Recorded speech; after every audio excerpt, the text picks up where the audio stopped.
Chers frères et sœurs en Christ, la bienvenue à vous pour vivre ce temps de culte en visio. Et en ce vendredi saint, c'est Dieu qui nous a fixé rendez-vous. Prions. Seigneur notre Dieu, toi, notre soutien, notre refuge, nous voici devant toi. Donne-nous le courage et l'humilité pour être ici et maintenant, homme ou femme simplement. C'est vers toi que s'oriente notre désir et c'est toi qui en poses les limites. En ces temps de confinement où nous devons renoncer à notre vie d'avant, donne-nous l'audace et la clairvoyance pour limiter notre faim et notre soif de puissance. Donne-nous un esprit ferme pour résister aux voix multiples et fortes qui voudraient faire des dieux de chacune et de chacun. Donne-nous de méditer avec reconnaissance la vie de Jésus pour qu'elle inspire notre être tout entier. Amen. Amen. Et je vous invite à vous lever pour chanter le premier chant, Confie à Dieu ta route.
écoutons maintenant Gabriel qui va nous lire le psaume 30. Est-ce que vous voulez que je le lise? Oui, s'il te plaît, Sandra. Je veux proclamer ta grandeur, Seigneur, car tu m'as tiré hors du gouffre, tu n'as pas laissé mes ennemis s'amuser à mes dépens. Seigneur mon Dieu, je t'ai appelé à l'aide et tu m'as guéri. Tu m'as fait remonter du monde des morts. J'avais un pied dans la tombe, mais tu m'as rendu la vie, Seigneur. Célébrez le Seigneur par vos chants, vous, ses fidèles. Louez-le en rappelant qu'il est Dieu. Sa colère ne dure qu'un instant, mais sa bienveillance toute la vie. Les pleurs sont encore là le soir, mais au matin éclate la joie. Je me croyais tranquille et je disais, rien ne me mettra jamais en danger. Seigneur, dans ta C'est bienveillance, bon? tu m'avais assuré une forte position. OK. Mais tu t'es détourné de moi et me voilà plongé dans le Seigneur, désarroi. pardon. Seigneur, je t'appelle à mon secours. Toi qui es mon maître, je t'implore. Que gagnerais-tu si je mourais, si je descendais dans la tombe? Celui qui n'est plus que poussière, peut-il te louer encore? Peut-il proclamer ta fidélité? Seigneur, écoute, accorde-moi ton appui. Seigneur, viens à mon secours. Tu as changé ma plainte en danse de joie. Tu m'as ôté mon vêtement de deuil. Tu l'as remplacé par un habit de fête. Alors de tout mon cœur, je n'en finirai pas de célébrer ta gloire par mes chants. Seigneur mon Dieu, je te louerai toujours.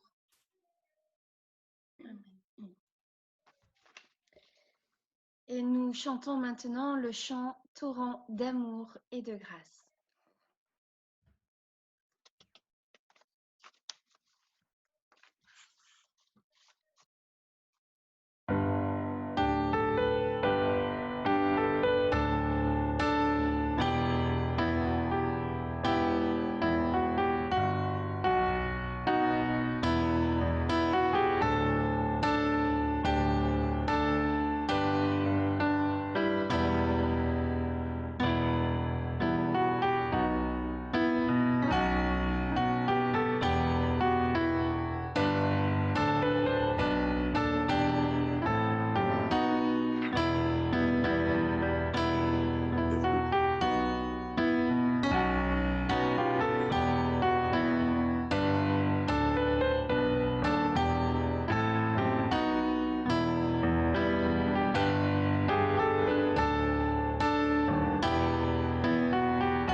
Attends.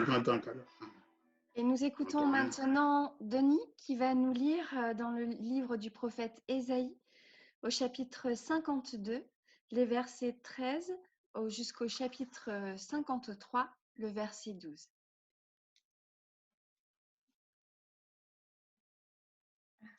S'il n'y a pas le... Mon serviteur réussira. Il grandira et gagnera en importance. Il sera très haut placé.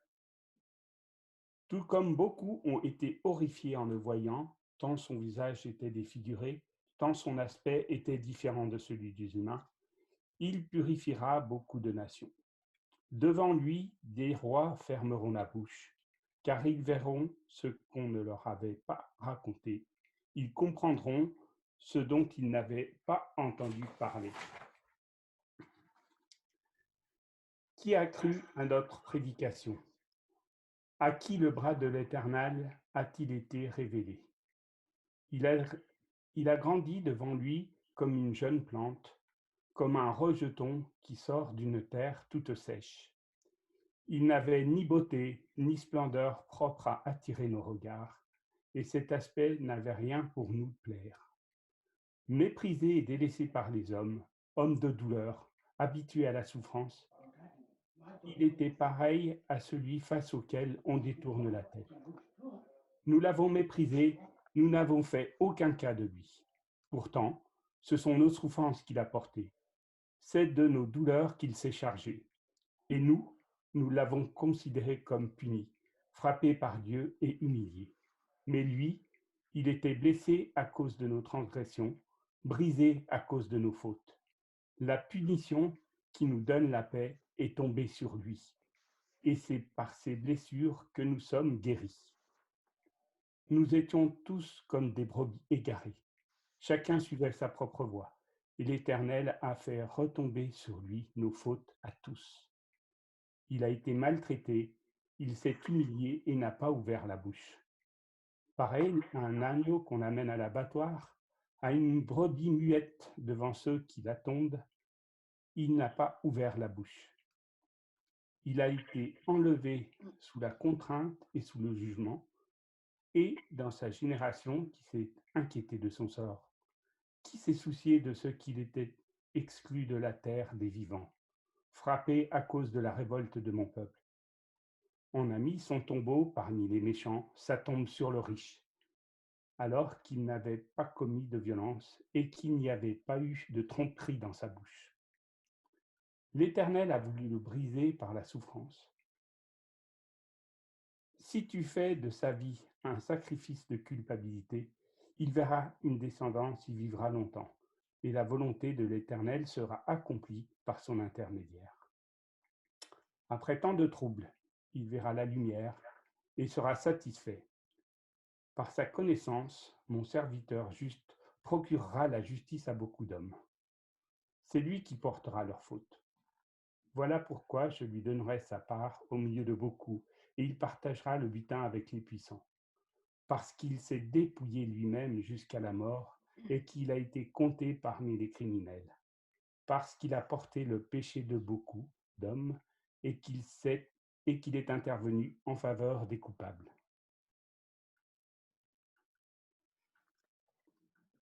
Nous écoutons maintenant Sandra qui va nous lire dans l'Épître aux Hébreux le chapitre 4, les versets 14 à 16 et au chapitre 5, les versets 7 à 9.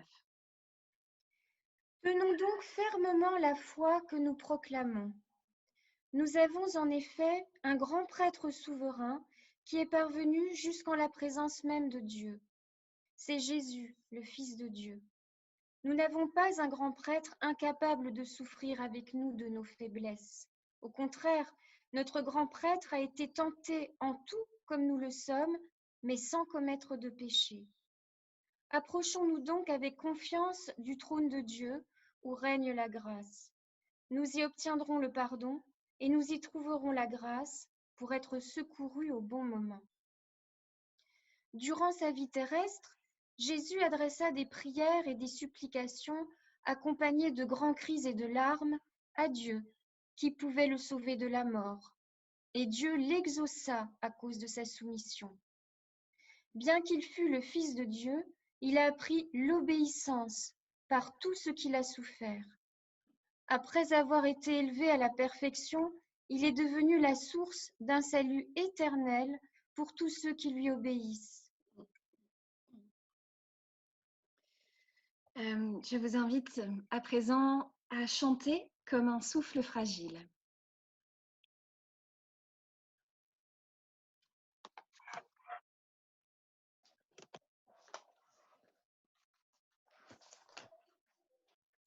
Que ceux qui le souhaitent se lèvent.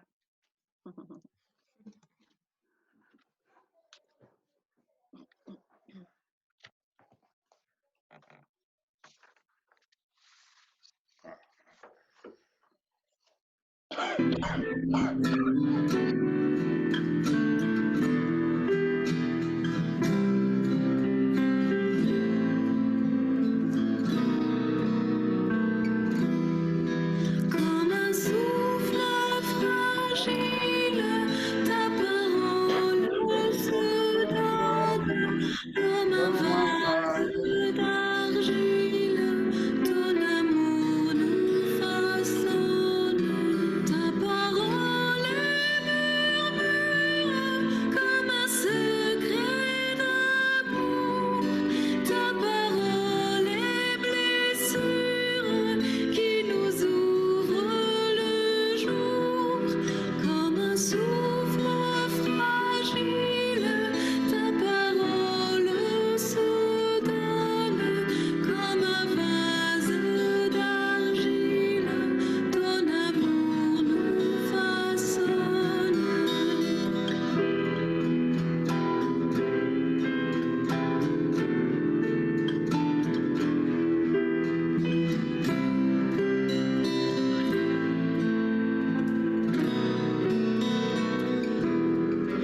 Ta parole est naissance, comme on sort de prison. Ta parole est semence qui promet la moisson. Comme un souffle fragile, ta parole se donne. Comme un vase d'argile, ton amour nous façonne.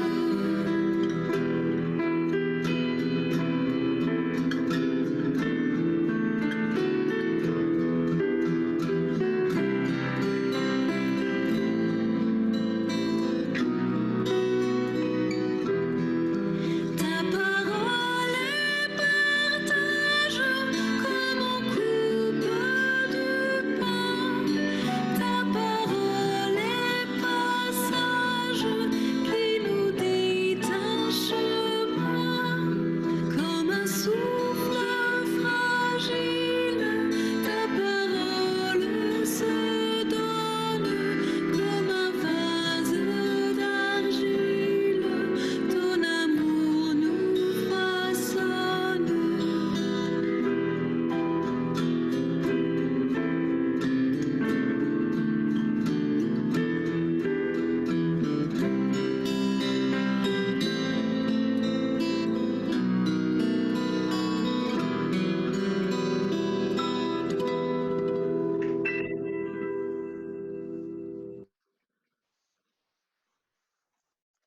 À présent, nous allons dans la famille Wolf pour écouter une partie de l'évangile de Jean, la Passion selon Jean, Les au versets. chapitre 19. Donc. Alors Pilate emmena Jésus et le fit fouetter. Les soldats qui avaient tressé une couronne avec des épines la lui mirent sur la tête et ils jetèrent sur lui un manteau de pourpre. Ils s'approchaient de lui et disaient: Salut, le roi des Juifs. Et ils se mirent à lui donner des coups. Pilate retourna à l'extérieur et dit aux Juifs: Voyez, je vais vous l'amener dehors. Vous devez savoir que je ne trouve vraiment aucun chef d'accusation contre lui. Jésus vint alors à l'extérieur. Il portait la couronne d'épines et le manteau de pourpre. Pilate leur dit: Voici l'homme. Mais dès que les grands prêtres et leurs gens le virent, ils se mirent à crier: Crucifie-le, crucifie-le. Pilate leur dit, Prenez-le vous-même et crucifiez-le. Quant à moi, je ne trouve pas de chef d'accusation contre lui. les Juifs lui répliquèrent, Nous avons une loi, et selon cette loi, il doit mourir parce qu'il s'est fait fils de Dieu. Lorsque Pilate entendit ce propos, il fut de plus en plus effrayé. Il regagna la résidence et dit à Jésus, D'où es-tu, toi? mais Jésus ne lui fit aucune réponse. Pilate lui dit alors, C'est à moi que tu refuses de parler?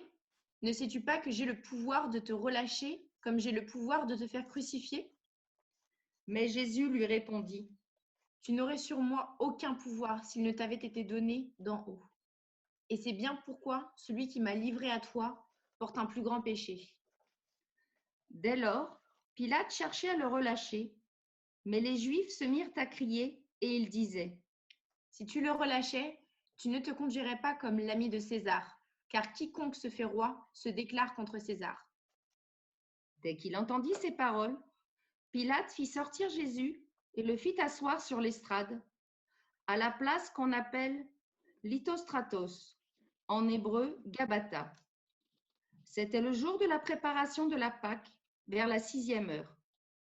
Pilate dit aux Juifs, Voici votre roi. mais ils se mirent à crier. À mort, crucifie-le. Pilate reprit. Me faut-il crucifier votre roi?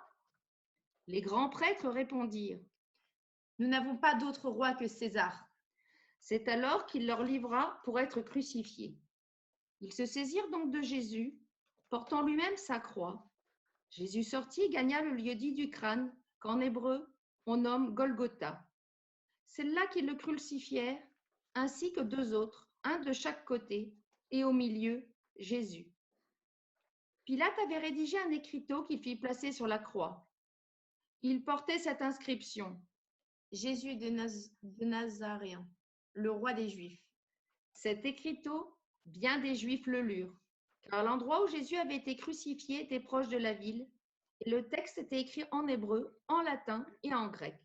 Les grands prêtres des Juifs dirent à Pilate, N'écris pas le roi des Juifs, mais bien cet individu a prétendu qu'il était le roi des Juifs.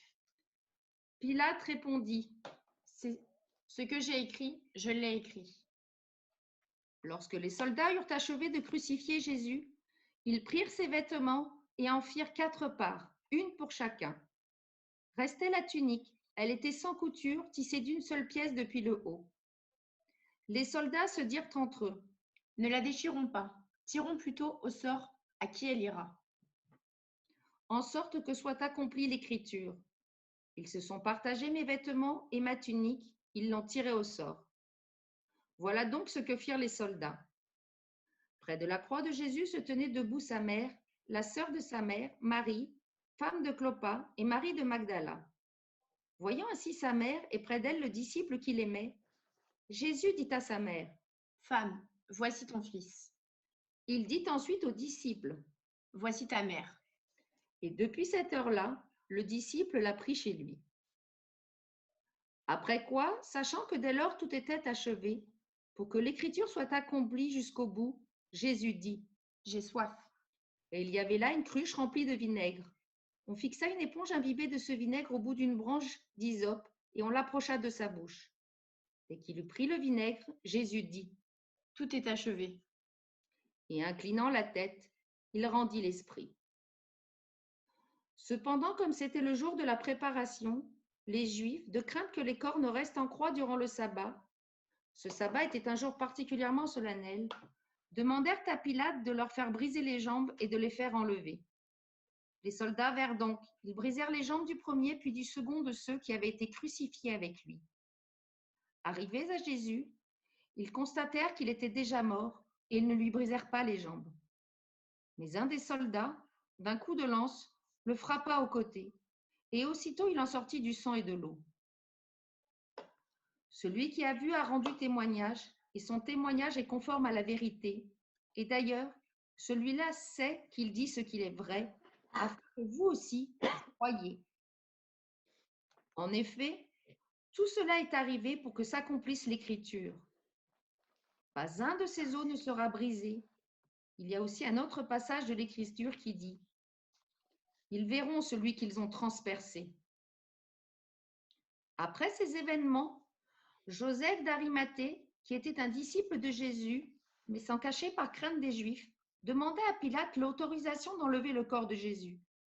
Pilate acquiesça et Joseph vint enlever le corps. Nicodème vint aussi, lui qui naguère était allé trouver Jésus au cours de la nuit. Il apportait un mélange de myrrhe et d'aloès d'environ 100 livres. Ils prirent donc le corps de Jésus et l'entourèrent de bandelettes avec des aromates suivant la manière d'ensevelir des Juifs. À l'endroit où Jésus avait été crucifié, il y avait un jardin, et dans ce jardin, un tombeau, tout neuf où jamais personne n'avait été déposé. En raison de la préparation des Juifs, et comme ce tombeau était proche, c'est là qu'ils déposèrent Jésus. Un dernier texte nous a été proposé qui se trouve dans l'épître, la deuxième épître aux Corinthiens, au chapitre 5, les versets 14 à 19 que Sandra va nous lire. En effet, l'amour du Christ nous domine, nous qui avons la certitude qu'un seul est mort pour tous, et donc que tous ont part à sa mort. Il est mort pour tous, afin que ceux qui vivent ne vivent plus pour eux-mêmes, mais pour celui qui est mort et revenu à la vie pour eux. Voilà pourquoi nous ne considérons plus personne d'une manière purement humaine. Même si autrefois nous avons considéré le Christ d'une manière humaine, maintenant nous ne le considérons plus ainsi. Dès que quelqu'un est uni au Christ, il est un être nouveau. Ce qui est ancien a disparu, ce qui est nouveau est là. Tout cela vient de Dieu qui nous a réconciliés avec lui par le Christ et qui nous a confié la tâche d'amener d'autres hommes à la réconciliation avec lui.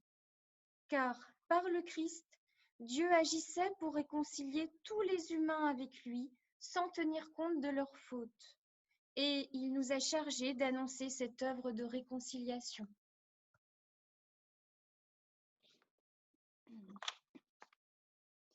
Que ta parole, Seigneur, soit pour nous parole de vie. Amen. Amen. Mes amis, jeudi 12 mars, rappelez-vous, nous avons vécu une allocution du président de la République pour lutter contre la propagation du coronavirus. Il annonce alors la fermeture des écoles, des collèges, des lycées et des universités. Il demande aux plus âgés d'entre nous de rester chez eux et à toute la population de limiter autant que possible ces déplacements. Le lendemain, le Premier ministre ajoute que les rassemblements de plus de 100 personnes sont interdits. Samedi 14 mars, ce sont les rassemblements non indispensables qui sont interdits.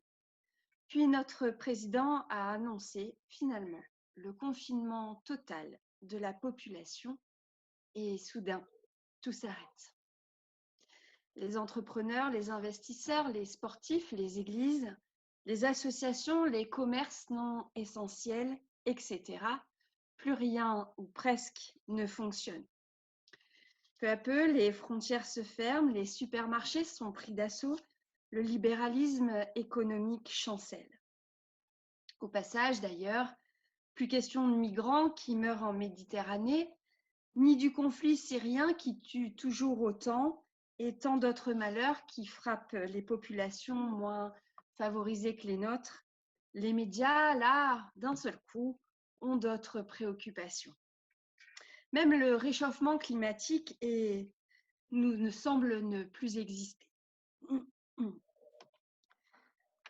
Tout ce que nous entreprenons et qui nous paraît essentiel n'est en somme finalement que très secondaire. Il suffit d'un virus pour que la machine se grippe. Alors on s'aperçoit un peu surpris que l'arrêt généralisé de l'activité économique, touristique, culturelle, cultuelle, intellectuelle ne change rien au cours réel des choses. La terre continue de tourner, la nature de fleurir au printemps, les animaux de vivre. Profitant même du ralentissement de l'activité eh bien la pollution diminue, l'air devient plus respirable.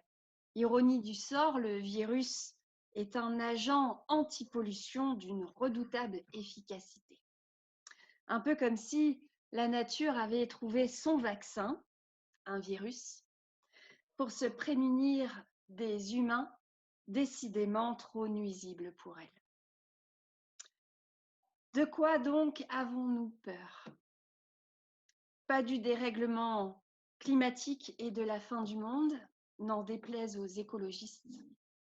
Pas de l'immigration non plus, ni du terrorisme, n'en déplaise aux nationalistes.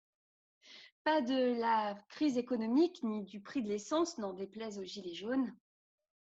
Pas du chômage et de la modification des régimes de retraite, n'en déplaise aux syndicalistes et aux économistes. Pas des changements bioéthiques, n'en déplaise aux éthiciens et aux religieux.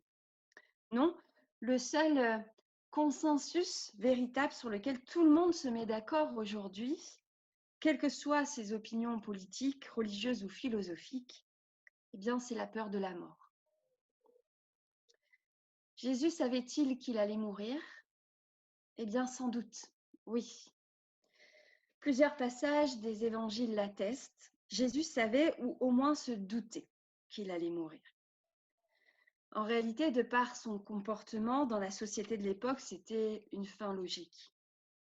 À de nombreuses reprises dans les évangiles, Jésus annonce sa fin probable. Mais évidemment, la vraie question n'est pas là. Si le déroulement de l'histoire est logique, pourquoi Jésus est-il allé jusqu'au bout malgré tout ce qu'il attendait? Autrement dit, pourquoi est-il allé jusqu'à mourir pour nous? Alors pourquoi, lorsque nous disons Jésus est mort pour nous, certains interprètent il est mort à cause de nous? Parce que dans le texte de l'apôtre Paul que nous a lu Sandra, le texte nous dit bien Jésus est mort pour tous. Et non pas mort à cause de nous, à cause de tous. Cela ne vient pas de l'apôtre Paul en tout cas.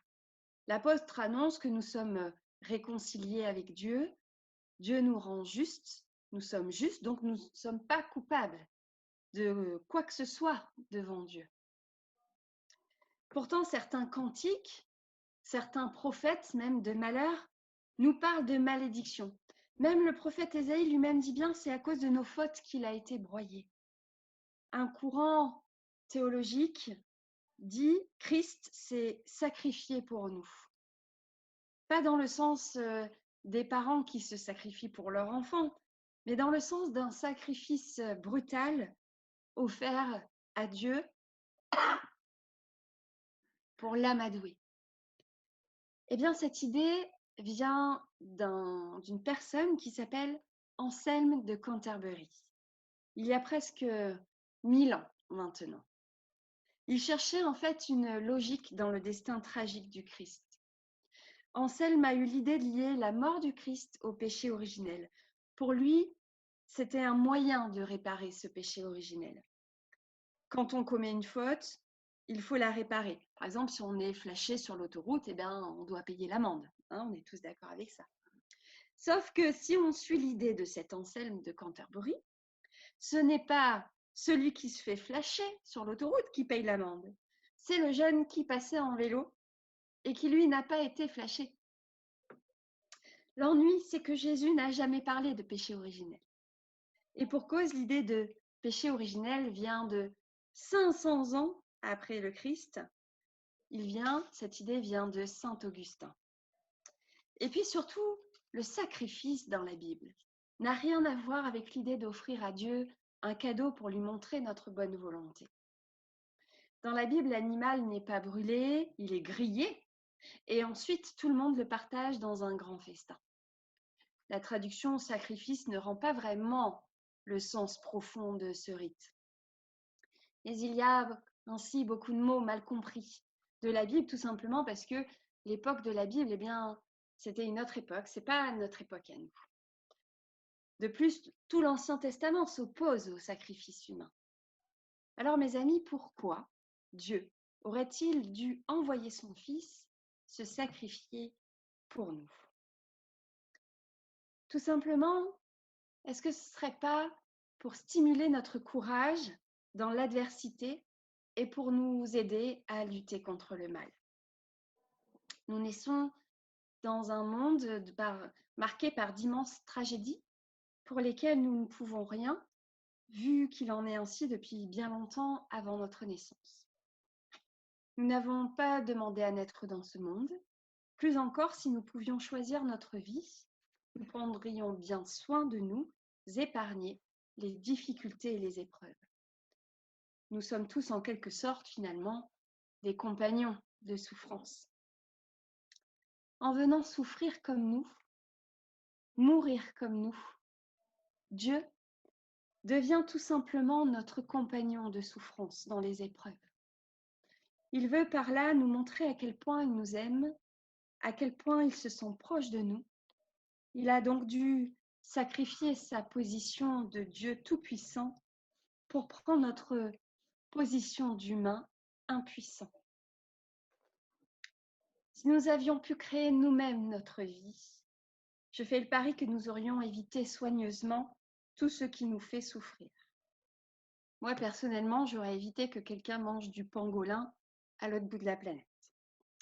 Mais comme nul ne choisit sa vie, nous traversons tous des difficultés et nous avons tous besoin de tolérance, d'amour du prochain, de bienveillance réciproque. Ces vertus nous aident à vivre, à combattre le malheur, à vivre malgré les difficultés.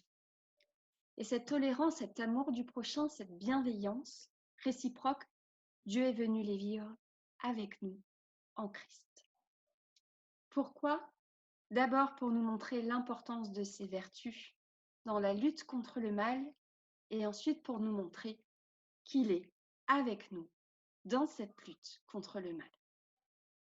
Il est mort dans des souffrances terribles pour devenir compagnon de tous ceux qui souffrent, en particulier les victimes des malheurs les plus graves.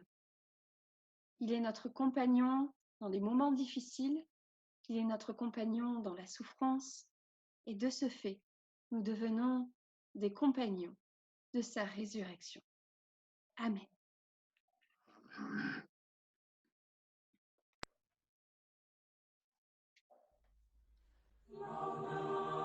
Laudate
Recueillons-nous dans la prière d'intercession avec Jean-Charles.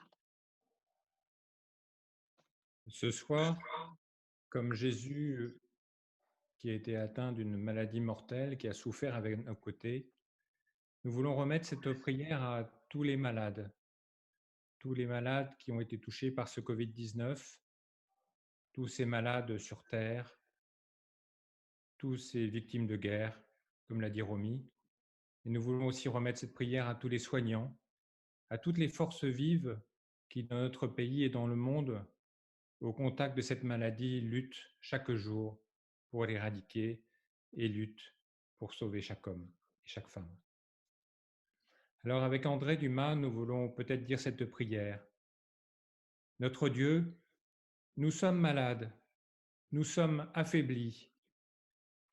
Nous ne trouvons plus la force de nous mettre debout et de marcher et de faire marcher notre vie.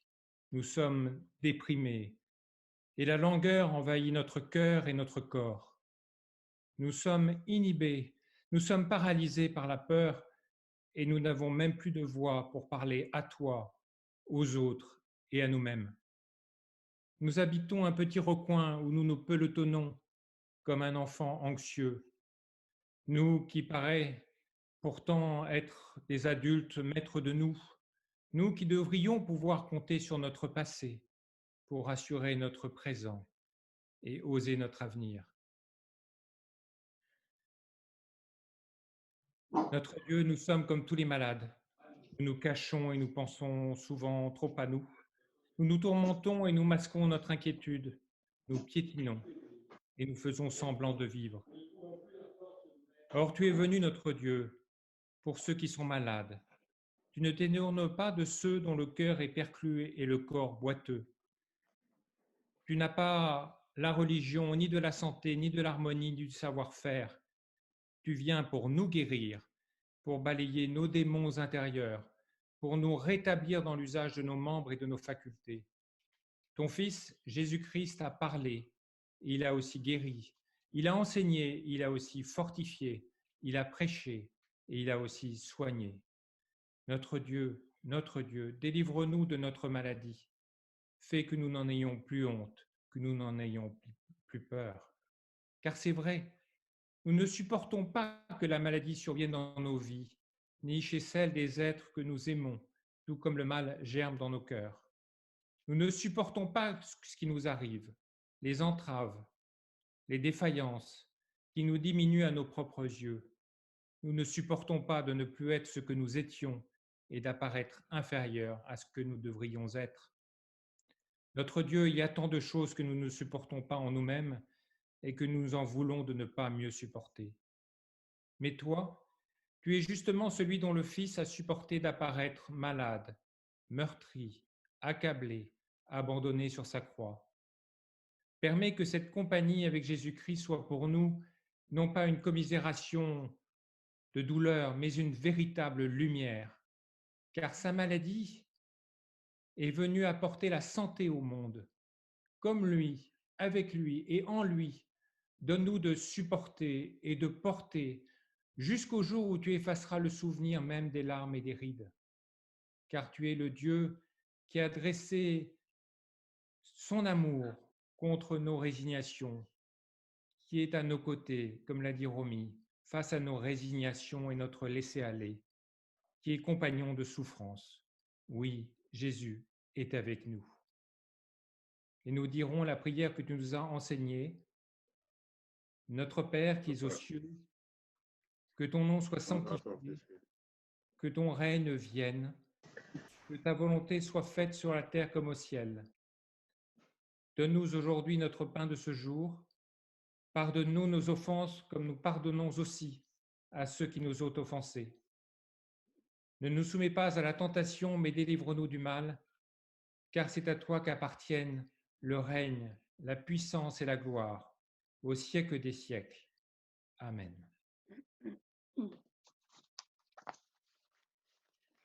En ces temps particuliers où beaucoup d'entre nous sommes arrêtés dans notre manière de vivre, soyons dans l'assurance et la confiance que si nous sommes seuls ensemble. Nous sommes seuls, ensemble, avec Dieu, à nos côtés. C'est à nous de faire de ce temps particulier un temps pour réfléchir, un temps pour prier, un temps pour changer, un temps pour nous débarrasser de nos peurs, de nous débarrasser de tout ce qui nous étouffe dans nos relations aux autres, à la création et au Seigneur lui-même.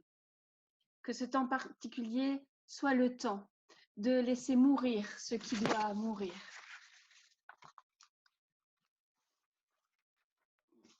Que la bénédiction nous soit donnée, la bénédiction de la part du Seigneur, toi qui nous aimes d'un amour intense. Amen. Amen.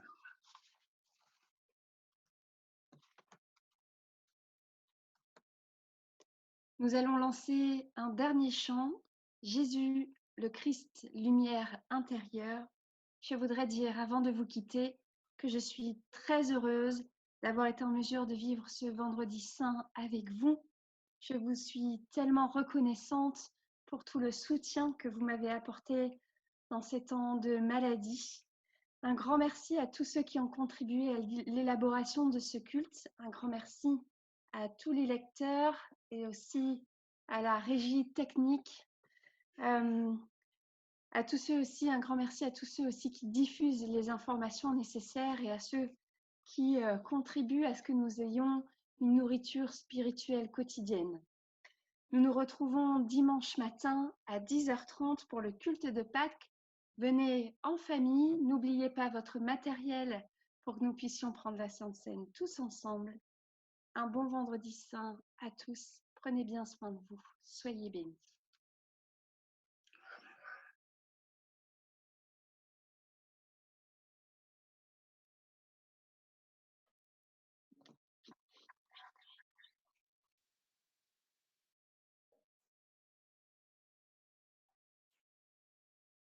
Jésus le Christ.